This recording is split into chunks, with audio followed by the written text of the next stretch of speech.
Welcome to It's Beyond the Food podcast, my sisters. I'm your host, Stephanie Dodier, and in today's Coach Corner episode, I'm answering only one question, but one question that will take me more airtime to answer because it is a very complex question, but also a super important question for people in our field, which is the whole topic of health and weight. It's a practitioner who's had a client come in with a prescription.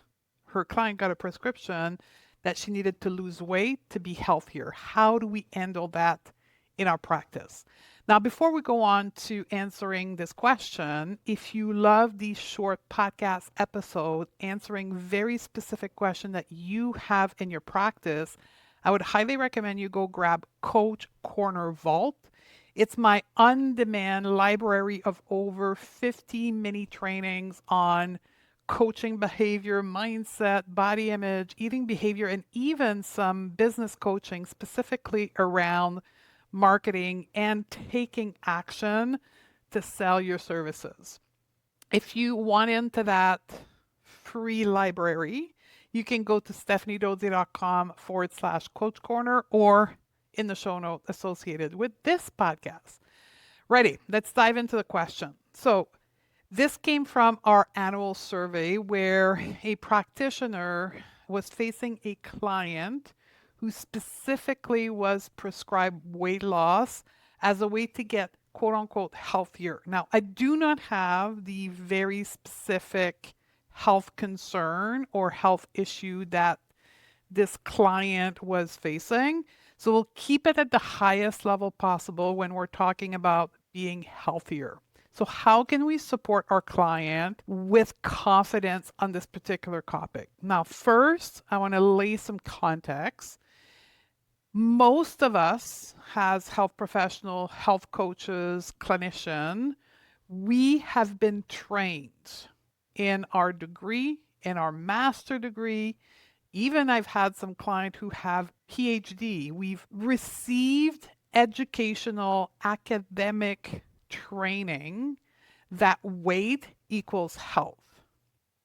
So it's 100% normal that you're coming to the non-diet world, the anti-diet world, and there's a deep conflict within you based on what you've spent, in some cases, years studying and what you are now coming to realize that health doesn't equal weight. So there's a deep period of confusion, and that's typically my ideal client. So you're likely listening to this particular podcast episode because you are in that phase of transition.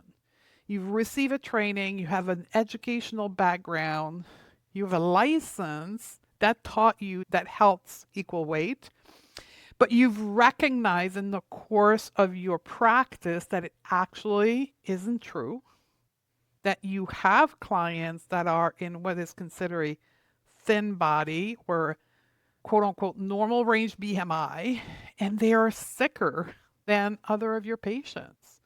And you've also seen the harm that diets cause to your patients. You've seen the harm of weight stigma, of client coming in complete despair because they've been told to, once again, quote unquote, lose weight to be healthier. So you are in the right place, and that's why I decided to take the entire 15 minutes of this podcast episode to unpack this. So we're going to go back to the basic, and we'll talk about the BMI because this particular client was weighed in her appointment with her medical doctor and was told that her BMI was in a higher range, and therefore she needed to lose weight to be quote unquote healthier. So a little bit of background on the BMI. The BMI was created 200 years ago by a mathematician.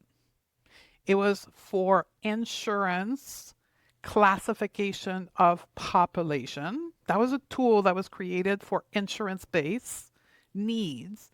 It was never created to assess individual health. Even the creator of the BMI said it should never actually be used to evaluate people's health or even body fatness. Unfortunately, in today's world, now it is still being used heavily, but it's starting to change. And I'll give you some hope here.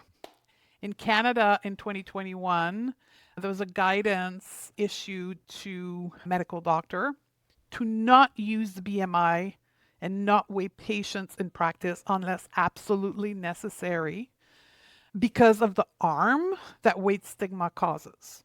So, you may not be from Canada, but I just want to shine some light for you that changes is coming. But unfortunately, today it is still a tool that's being used, but it has large limitation because a single number, which is basically the weight divided by height, cannot begin to express the complexity of human body. So BMI is not a health tool. And that's very important that you pass on this knowledge to your client, that understand why BMI, even though it is something that was told to them by their medical doctor, may not be a measure of health. Now, let's talk about the concept of, quote, being overweight, because very often people are labeled as overweight because of the BMI. So let's put the BMI aside for 1 minute and just talk about the concept of being overweight. Being over which weight? When we talk about ourselves being overweight, my first question is, you're over which weight? Very often when someone says that, they say, well, the BMI. I'm over the weight that I should be at based on the BMI. Being overweight, BMI based or not, assumes that is one correct weight for people in this particular type of body. Think about that for a minute. Is there a chart that human being were downloaded into that says if you're this type of body, you should be at this weight? Disregarding the uniqueness mentally, emotionally, spiritually of this particular individual, just say you are in this body, you should be at this weight. Now, the word obese goes even further.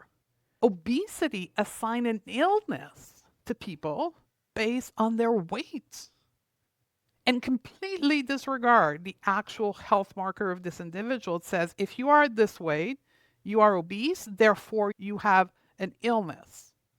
That's even more ridiculous because, again, if we adhere to the concept of obesity, if we believe in that and we apply it to ourselves, it means that all the people that are not categorized as obese are healthy. Is that what you see in your life? And this is my key exercise. I'm going to show this. This is the most impactful exercise I've ever done with my client in practice. It came after years of struggling, trying to help my client understand that health doesn't equal weight. I don't know where I found this exercise, to be honest with you, or this is just me that found it, but here it is. So when we go to this conversation with my client, we talk about the BMI, the concept of being overweight and obesity, and then I ask them to close their eyes and imagine their close social network. Their parents, brothers, sisters, aunts, uncle, cousins, even niece and nephew, like their close family circle, and to imagine them standing in front of them.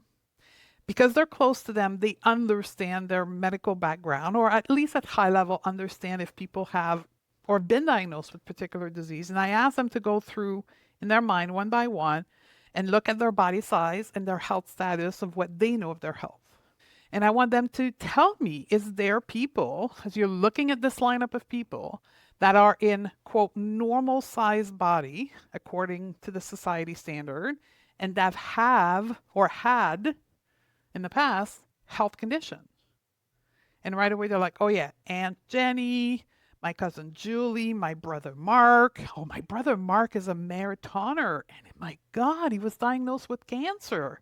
How's that possible? He's so thin and he's so slim and he's so healthy, but he has cancer. And then as they're saying this to me, they're starting to realize, oh. And as they have this, they're talking about their brother, I'm like, okay, keep going. And then they keep going through the lineup. And usually by the 10th person in the lineup in their mind, they're like, oh, I see what you mean. Yeah, like The size of the body doesn't necessarily reflect their health status. Now, psychologically, why it's important for our client to do that with people that they know is because we give more value to factual information that we see in our own life, that we have emotional attachment to, than statistic on black and white paper. So this exercise that I do with clients is very powerful because it brings this very new notion that health doesn't equal weight into their life. When we come out of this experience, that's when we can start talking about actually what is health? If health is not your weight, what is health? And how do we determine health? Is health simply the absence of disease? Is health your capacity to actually live your life? What is health for you?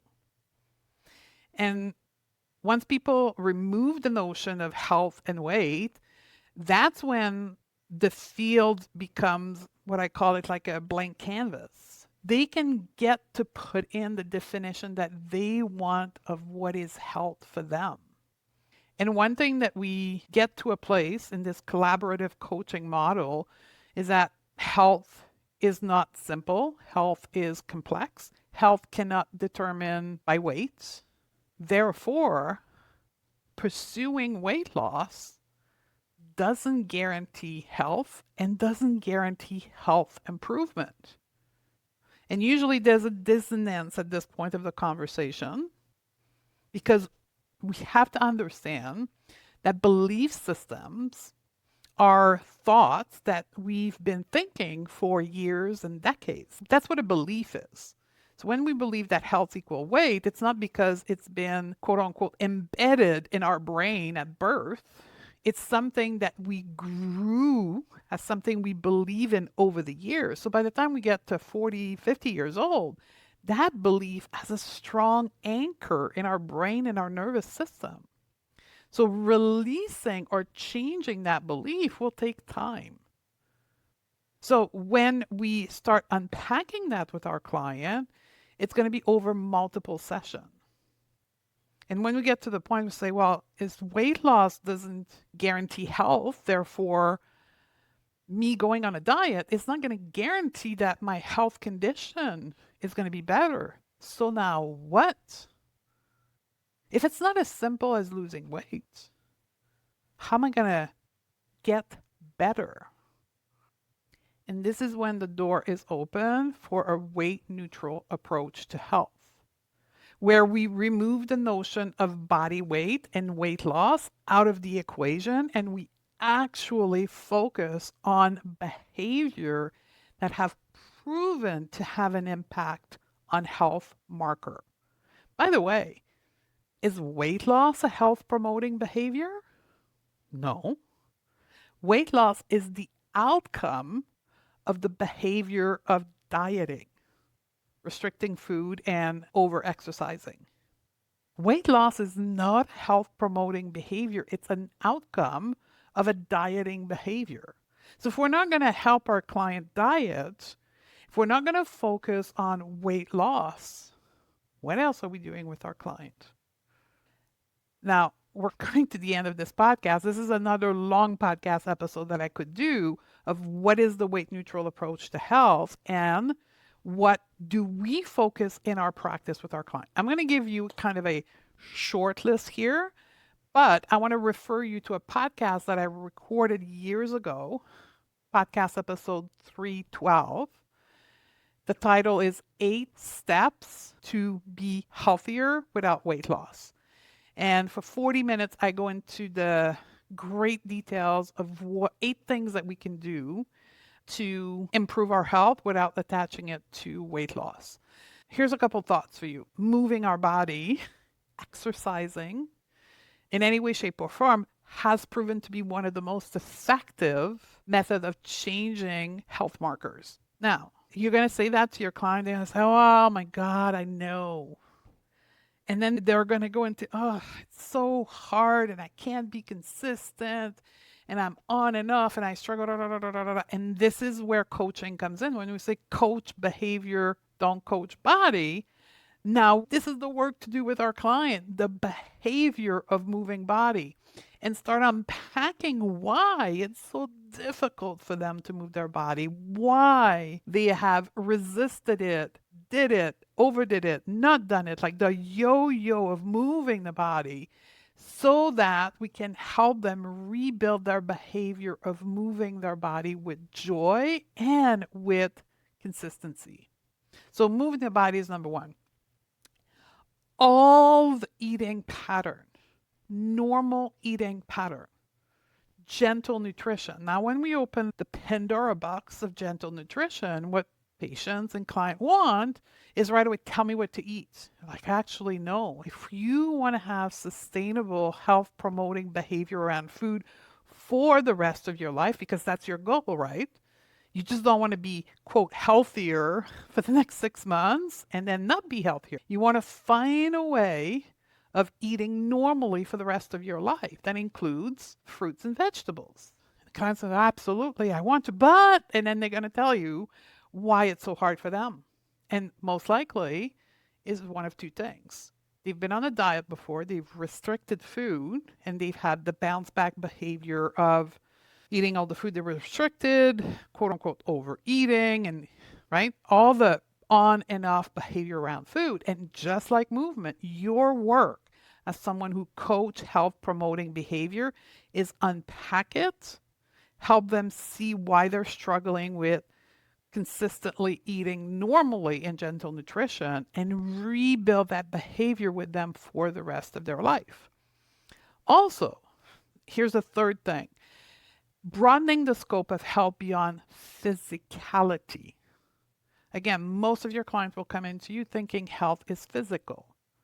But in fact, as you know, health is way beyond physicality. Health is emotions, emotional health, mental health, yes, physical health, but also spiritual well-being.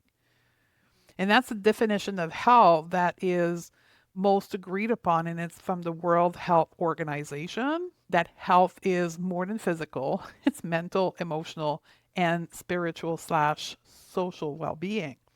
That's what we do. We help people specifically when we are a cognitive behavior coach. We can help people with mental health and we can help people with emotional well-being, because that's part of health. Helping our client manage their emotion, being able to welcome their emotion and not get stuck in them. When we're talking about mental health, that's the whole world of thought work where we can actually decide what goes on in our brain. And the impact of both mental and emotional health on our physical health is tremendous, because it's the core of behavioral implementation. The reason why people struggle with, example, movement and gentle nutrition behavior is not because they don't know that's important for them. In fact, they know they should be moving 3 to 4 times a week, and they know they should be eating more fruits and vegetables. But they're not doing it. Why? Because of mental and emotional well-being. That's where we come in. That's where we coach the behavior associated with mental health and emotional well-being. Then we can get into the world of sleep. What takes people away from sleeping? Most people, I want to say like 95% of educated human beings know they should be sleeping 7 to 8 hours a night, but they don't. Why? That's when we come in. That's weight neutral health, where we then unpack the whole world of sleeping and help them address the reason why they're not sleeping so they can get in time to 7 to 8 hours of sleep. Highly recommend that you go and listen to podcast 312, where we unpack more of these health promoting behavior that have nothing to do with body weight. So when your client comes to you and say, my doctor told me that I, quote, needed to lose weight to be healthier, there's a lot to unpack there. You have to be both a mentor, someone that teaches new facts like the BMI, the word overweight, teach your client about weight stigma, bring your client into what is health, and then introduce them to weight neutral health, and then talk about health promoting behavior. That is our response to this notion of needing to lose weight for health conditions. If this is the kind of coaching you want to master, particularly behavioral coaching, helping your client unpack why they can't have the behavior they know they should have in order for them to have a better well-being. This is what we teach inside of the non-diet coaching certification. It's rooted in cognitive behavior coaching, self-trust, and in a weight neutral approach to health. Sign up for the waitlist for our next cohort in early 2026. Until next time, my sister, I love you. Go out and coach behaviors, not bodies.